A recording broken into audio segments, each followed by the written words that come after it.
नमस्कार, जय हिंद दोस्तों। स्वागत है आपका अपने YouTube चैनल सारांश कंपटीशन क्लासेस के एकेडमी में। तो मेरे मित्रों, बिल्कुल आज अपन कंप्लीट भाई साहब इस सेशन के अंदर बात करने वाले हैं कि आपके सीईटी का पैटर्न क्या रहने वाला है, क्या नए अपडेट आए, क्या ऋणात्मक अंकन होगा या नहीं होगा, और क्या जो आपका जीके आएगा वो नए जिलों के अनुसार आएगा या पुराने जिलों के अनुसार आएगा। तो चले मित्रों, बिल्कुल आपके कंप्लीट अपने यहां से डिस्कशन करने वाले हैं। और भाई साहब आपके जो आरएसएसबी अध्यक्ष, कौन से आरएसएसबी बोर्ड के अध्यक्ष आलोक राज जी ने नए प्रावधान सीईटी के अंदर नए नियम क्या किए और इसके लिए क्या बुक्स हो सकती है, और इस निश्चित समय के अंदर भाई साहब अपन इस निर्धारित समय में अपन किस प्रकार अपने इस एग्जाम की शानदार वाली तैयारी कर सकते हैं, क्योंकि समय अपने पास कम है और इसमें भाई साहब अपन को स्मार्ट तरीके से क्या करने पड़ेगा, अध्ययन कार्य करना पड़ेगा। तो बिल्कुल प्यारे मित्रों, बैक टू बैक आपकी सभी क्लासेस आने वाली है और बिल्कुल भाई साहब आप तैयार रहिए तैयारी करने के लिए, क्योंकि हमारी टीम आपके साथ जुड़ने वाली है भाई साहब पूरे जोश और जुनून के साथ। बस अब इंतजार रहेगा तो प्यारे मित्रों आपका कि आप भाई साहब कितना के क्या कवर कर पाते हो। तो बिल्कुल प्यारे मित्रों, इस लिमिटेड समय के अंदर भाई साहब आपके लिए बेहतरीन करने जा रहे हैं। तो बिल्कुल भाई साहब इस परिवार के साथ जुड़िए और मैं गारंटी दे रहा हूं प्यारे मित्रों कि भाई साहब आपको एक बेहतरीन जो कंटेंट है वो यहां से आपको उपलब्ध करवा हम पाएंगे। अब यहां से बात करें कि सीईटी में आपके किस प्रकार का क्या पैटर्न है और किन किन माध्यम से अपन सीईटी को क्रैक कर पाएंगे आसानी से। तो चले मित्रों बात करते हैं। तो इस सीईटी वाली प्रोसेस में सबसे बड़ा भाई साहब आपके सामने अपडेट निकल के आ रहा है, और अपडेट निकल के आया आपके सामने कौन सा कि राज्य कर्मचारी चयन बोर्ड, कौन सा राज्य कर्मचारी चयन बोर्ड। और बात करें कि भाई साहब इसने एक संशोधित आपके कौन सी संशोधित विज्ञप्ति जारी की है, और इसमें बताया है कि समान पात्रता परीक्षा सीईटी स्नातक स्तर 2024 के लिए क्या प्रावधान है। देखिए, बोर्ड द्वारा समान पात्रता परीक्षा सीईटी स्नातक स्तर 2024 हेतु दिनांक 6/8/2024 को विज्ञापन जारी कर दिनांक 9/8/2024 से 7/9/2024 तक ऑनलाइन आवेदन आमंत्रित किए जा रहे हैं। यानी जो आपके स्नातक स्तर के विद्यार्थी है इनके वैसा फॉर्म चल रहे हैं, और ये फॉर्म आपके कब तक मांगे गए हैं, तो वैसा ये आपके कितने 7/9/2024 तक। अब यहीं से बात करें कि उक्त भर्ती हेतु जारी विज्ञापन के बिंदु संख्या 17 समान पात्रता परीक्षा स्नातक स्तर हेतु सभी परीक्षा, यानी इस परीक्षा हेतु परीक्षा की स्कीम एवं पाठ्यक्रम के नोट के बिंदु संख्या 2 किसी भी प्रश्न के गलत उत्तर के लिए परीक्षार्थी के आपके प्राप्तांकों में से उस प्रश्न के पूर्णांक का 1/3 भाग नकारात्मक अंकन नेगेटिव मार्किंग काटा जाएगा। ये पहले से आपका प्रावधान था कि भाई साहब सीईटी के अंदर क्या होगा आपका नेगेटिव मार्किंग, और इस नेगेटिव मार्किंग के अंदर भाई साहब आपके कितने यानी 1/3 नकारात्मक अंकन किया जाएगा। अब आगे इन्होंने भाई साहब संशोधन क्या किया है कि इस वाली बात को विलोपित किया जाता है। क्या किया जाता है? विलोपित किया जाता है, और किसी भी प्रश्न के गलत उत्तर के लिए वैसा नकारात्मक अंकन नहीं किया जाएगा। संशोधित परीक्षा की स्कीम एवं पाठ्यक्रम अलग से बोर्ड की वेबसाइट पे अपलोड किया जाएगा। यानी नेगेटिव मार्किंग के बाद में जो भी आपका सिलेबस में परिवर्तन होगा वो आपके बोर्ड की जो ऑफिशियल वेबसाइट है इस पे डाल दिया जाएगा। तो भाई साहब देखो, ये सरकारें हैं, सरकारी जब भी आएगी जाएगी, तो जब भी नई सरकार आएगी तो भाई साहब आपके हर बार सरकार को पता ही कैसे चलेगा कि भाई साहब विद्यार्थियों के साथ क्या करना है, आते ही विद्यार्थियों का सिलेबस चेंज करना है, ऐसे भाई साहब बहुत सारे नियम चेंज करने, जिसके बाद में विद्यार्थियों को लगे वास्तव में कि भाई साहब अपन को वास्तव में नई सिरे से क्या करनी है, तैयारी करनी है। अब जब सीईटी के अंदर नेगेटिव मार्किंग थी, बहुत सारे बच्चे फॉर्म नहीं भर रहे थे, तो भाई साहब अब सरकार का फैसला हो गया है कि भाई साहब अब आपकी क्या नहीं होगी, माइनस मार्किंग नहीं होगी। तो पहले मित्रों, वैसे विद्यार्थियों के लिए अच्छी बात है कि पात्रता परीक्षा के अंदर भाई साहब आपकी माइनस मार्किंग नहीं हो, क्योंकि बहुत सारे विद्यार्थी ये बात सोच के परेशान थे कि क्या पता भाई साहब वो जो कैटेगरी अपनी जो इन्होंने क्राइटेरिया रखा 40% और भाई साहब 35% वाला, क्या पता इनको अपन प्राप्त कर पाएंगे नहीं कर पाएंगे। इस कंडीशन में बहुत सारे विद्यार्थी है वो इस खबर को सुन के भाई साहब खुश हुए कि भाई साहब अपने जो सीईटी का एग्जाम है इसमें अभी क्या नहीं होगी, यानी माइनस मार्किंग नहीं होगी। और जानकारी के लिए बता दूं प्यारे मित्रों, बहुत सारे अपने साथी गणों का प्रश्न रहता है कि गुरुजी ये बताइए कि हमारे भाई साहब नया जीके आएगा या पुराना जीके, हम किस प्रकार से तैयारी करें। तो चले मित्रों बात करते हैं आगे। अब यहां से बात करें प्यारे मित्रों, तो अपने सामने अपडेट निकल के आ रहा कब का, 24/8/2024।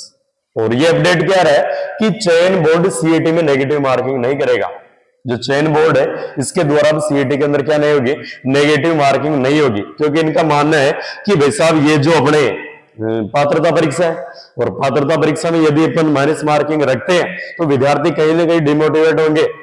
क्या होंगे, और बहुत सारे विद्यार्थियों की ये मानसिकता रहेगी कि क्या पता भाई साहब सीईटी में पास होंगे या नहीं। और सरकार का ऐसा मानना है कि भाई साहब जैसे ही आपके नेगेटिव मार्किंग घटी तो 20 लाख के लगभग विद्यार्थी क्या भरेंगे, 20 लाख के लगभग विद्यार्थी भाई साहब फॉर्म भरेंगे, और फॉर्म भर के और भाई साहब इसमें पात्रता में पास हो गए, और पास होने के बाद में अगली जितनी भी वैकेंसी आएगी आपकी नौकरी लगने वाली, उनमें भाई साहब फॉर्म अप्लाई कर पाएंगे। तो भाई साहब ये सबसे बड़ा आपके सामने अपडेट निकल के आ रहा है कि अब भाई साहब सीईटी के अंदर क्या नहीं होगी, आपके माइनस मार्किंग नहीं होगी। और ऐसा स्टेटमेंट आपके किसका है, आलोक राज्य का, यानी ये अध्यक्ष आपके राजस्थान आपके कर्मचारी चयन बोर्ड के। चलिए बात करते आगे। अगली यहां से सबसे महत्वपूर्ण बात आ रही है, और बात इस प्रकार की आ रही है, और ये भी भाई साहब अपडेट आपके कब का, 24/8/2024। इसमें भाई साहब क्या अपडेट है कि 3 संभाग व 17 नए जिले की पुनर्गठन कमेटी के अध्यक्ष ललित के पवार से भास्कर की बातचीत। जो भास्कर का भास्कर न्यूज़पेपर है, इससे बातचीत हुई। बातचीत में क्या रखा गया, देखो मुद्दा, यानी गहलोत सरकार में बनाए गए नए जिलों में से कितने जिले खत्म होंगे। जो गहलोत सरकार आपके भाई साहब जिलों की भरमार करके गई है, क्या इनमें से कुछ जिलों को खत्म किया जाएगा, और खत्म किया जाएगा तो किन किन जिलों को किया जाएगा, कितनों को किया जाएगा। अब ऐसे बात करें अगला, और इन्होंने मेन हेडिंग में रखा है कि मैं 30 अगस्त को भाई साहब सरकार को रिपोर्ट दूंगा, और उन्हें तय करना है कि भाई साहब जिले रखने कि नहीं रखने। ये बात भाई साहब किसने बोली, आपके पवार साहब ने। किसने बोली यानी पवार साहब ने, जो आपके भाई साहब पुनर्गठन कमेटी के अध्यक्ष आपके कौन से, ललित के पवार, ठीक है, आईएएस अधिकारी है, इनको भाई साहब अध्यक्ष बनाया गया, और इनके नेतृत्व में कमेटी का गठन किया गया कि भाई साहब बताइए कि नए जिले रहने चाहिए कि नहीं रहने चाहिए। अब मोटी मोटी बात मैं आपको बता देता हूं कि इसमें क्या आपके मुद्दे हैं। तो बात करें कि पूर्व की गहलोत सरकार की ओर से बनाए गए 19 जिलों में से कितने जिले रहेंगे, इसकी समीक्षा को लेके पूर्व आपके आईएएस अधिकारी ललित के पवार की अध्यक्षता में बनाई गई भाई साहब कमेटी, इसने अपनी रिपोर्ट को फाइनल रूप से करने जा रही है। और बात करें कि दैनिक भास्कर से बातचीत में पवार ने कहा कि उनका भाई साहब कार्यकाल, ये जो आपके भाई साहब आईएएस अधिकारी, इनका कार्यकाल भाई साहब आपके कब तक का है, 31 अगस्त तक का है, और कोशिश रहेगी कि 30 अगस्त तक भाई साहब रिपोर्ट सौंप दी जाएगी कि आपको जिले रखने हैं या नहीं रखने, ठीक है। अब इसके अलावा बात करें कि भाई साहब कोशिश रहेगी कि 30 तारीख तक भाई साहब 30 अगस्त तक आपके रिपोर्ट सौंप दी जाएगी। नए जिले बनाने को लेकर भाई साहब देश में जो मापदंड निर्धारित करने हैं, उसके लिए भाई साहब आपके क्या हुआ कि कौन से जिले रहेंगे और कौन से नहीं रहेंगे, ये सरकार को तय करना है। गौरतलब है कि भजनलाल सरकार ने रिव्यू के लिए भाई साहब 12 जून को, कब, 12 जून को, जो आपकी नई सरकार बनी बीजेपी की भजनलाल सरकार की सरकार, भजनलाल शर्मा की सरकार, इन्होंने क्या किया था कि भाई साहब 12 जून को उप मुख्यमंत्री डॉक्टर प्रेमचंद बैरवा के संयोजन में एक मंत्रिमंडलीय उप समिति का गठन किया था, और इस समिति को बोला गया था कि भाई साहब तुमको निर्धारित करना है कि क्या ये नए जिले बिल्कुल राइट है या भाई साहब इनको हटाया जाना चाहिए। तो उद्योग मंत्री राज्यवर्धन सिंह राठौड़ व पीएचडी आपके कौन से पीएचईडी मंत्री कन्हैयालाल चौधरी और राजस्व मंत्री आपके हेमंत मीणा और जल संसाधन मंत्री सुरेश सिंह राउत को समिति का सदस्य बनाया गया था। मंत्रिमंडलीय उप समिति के सहयोग के लिए पवार की अध्यक्षता में एक और कमेटी गठित की, और भाई साहब कमेटी को रिपोर्ट देनी थी 31 जुलाई तक, लेकिन ये सरकार को भाई साहब रिपोर्ट नहीं दे पाई 31 जुलाई तक। तो सरकार ने क्या किया, इसका कार्यकाल बढ़ाए 1 महीना, और भाई साहब अब आपके कार्यकाल कर दिया कितना, 31 अगस्त तक। अब इस समिति को भाई साहब रिपोर्ट सौंपनी आपके कब, यानी 30 अगस्त को क्या सौंप देगी ये रिपोर्ट, और उसके बाद में आपके सामने क्लियर हो जाएगा कि आपके भाई साहब इन जिलों को पढ़ना है कि नहीं पढ़ना,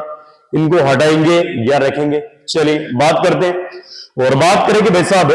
ये जो आपके नए जिले, यानी राम लोभाया कमेटी ने कितने नए जिलों का गठन किया था, प्रश्न बन सकता है करंट में कि आपके जो नए जिले बने थे वो किस कमेटी ने बनाए, राम लोभाया कमेटी ने। तो भाई साहब किस प्रकार क्या मामला रहेगा, गहलोत सरकार ने बनाए थे 17 नए जिले और 3 संभाग, और बात करेंगे भाई साहब किनको रखना और किनको नहीं रखना, ये आपके क्लियर मामला कब तक आ जाएगा, 30 अगस्त तक। और जानकारी के लिए बता दूं प्यारे मित्रों, अब तक के जो आपके कॉम्पिटिटिव एग्जाम हुए इनमें भाई साहब किसी भी एग्जाम में आपके नए अपडेट जीके प्रश्न नहीं पूछा गया। तो आशा और उम्मीद रहेगी कि भाई साहब आपके सीईटी का भी एग्जाम माथे के ऊपर ही आ गया। तो भाई साहब सीईटी के अंदर आपके ये न्यू अपडेट भाई साहब आपके जीके नहीं पूछा जाएगा, ध्यान रखना, क्योंकि एग्जाम आपका सिर पे आ चुका है। और बात करें प्यारे मित्रों, अभी तक इधर कहीं भी कि भाई साहब जिले रखने घटाने आपके जो पुराने पैटर्न पे आपके भाई साहब जीके चल रहा उनको अपडेट आपके तरीके से पढ़ते रहना। बाकी अपडेट वाला मामला थोड़ा सा अपने माइंड में रखना भाई, है ना भाई, आपको अपडेट वाला पढ़ना तो है, लेकिन भाई साहब अपने को पढ़ना किस तरीके से है कि बस अपने को नॉलेज हो जाए कि नए जिलों के अंदर कौन से में क्या और कौन सी जगह प्रसिद्ध है। बाकी अपने को जीके जो पैटर्न अपने चला रहा है उसी बेस पे पढ़ना है, बाकी आपको कोई टेंशन नहीं लेनी है। बाकी हमारी पूरी टीम आपके लिए तैयार है, तो बिल्कुल प्यारे मित्रों बिल्कुल जुड़िए अपने इस परिवार के साथ, और बिल्कुल आपके लिए भाई साहब जो आपका एग्जाम पैटर्न है, जो आपका सिलेबस है